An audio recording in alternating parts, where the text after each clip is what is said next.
সরকার ভালো চলবে তখনই যখন আপনারা সরকারকে সহযোগিতা করবেন। অনেক প্রত্যাশা নিয়ে বর্তমান সরকারের দিকে তাকিয়ে আছে। বাংলাদেশের মানুষ বর্তমান সরকারের কাছে অনেক প্রত্যাশা, আশা, আকাঙ্ক্ষা তারা রাখছে।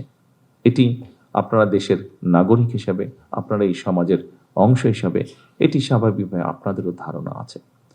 কিন্তু যে সরকারের কাছে প্রত্যাশা রাখছে বাংলাদেশের মানুষ, আপনারাও কিন্তু সেই সরকারেরই একটি অংশ, এবং সরকার ভালো চলবে তখনই যখন আপনারা সরকারকে সহযোগিতা করবেন।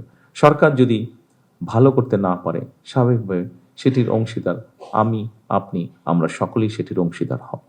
এবং রাষ্ট্র যদি ভালো না চলে, সরকার যদি ভালো না চলে, কেউ কেউ হয়তো আমরা ভাবতে পারি যে আমি তো একটা বেটার পজিশনে আছি, আমি তো সেভাবে ক্ষতিগ্রস্ত হব না।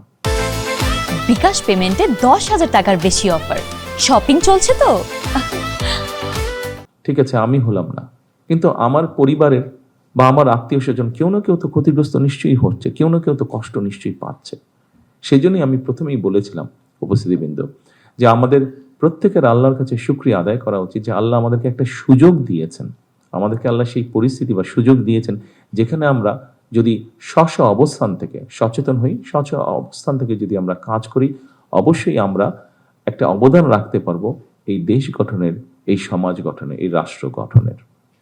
আজকের এই মত বিনিময় অনুষ্ঠানে আমি আপনাদের সকলের কাছে, আপনাদের একজন সহকর্মী হিসাবে আপনাদের সকলের কাছে সেই প্রত্যাশাই করব যে আসুন আমরা সকলে সেই রাষ্ট্রটিকে গড়ে তোলার চেষ্টা করি, দেশের মধ্যে সেই পরিস্থিতিটা তৈরি করার আমরা চেষ্টা করি সকলে মিলে, যেই পরিস্থিতিতে মানুষ স্বস্তি বোধ করবে।